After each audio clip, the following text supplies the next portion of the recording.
What is SMO and how it works?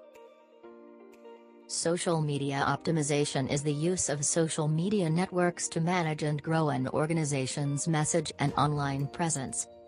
As a digital marketing strategy, social media optimization can be used to increase awareness of new products and services, connect with customers, and mitigate potential damaging news.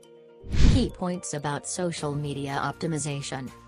1. Social media optimization involves using social media platforms to grow a company or organization's online presence. 2. It can increase awareness of new products and services and allow organizations to connect with customers. 3. Popular social media platforms such as Facebook, Twitter, Instagram, YouTube, Snapchat, TikTok, and Pinterest can be used for digital marketing. Social media optimization often directs the public from these social media platforms to the company's website, where more information can be provided. How does social media optimization works? Companies using multiple social media platforms may use internet-based tools designed to improve the organization and delivery of their content.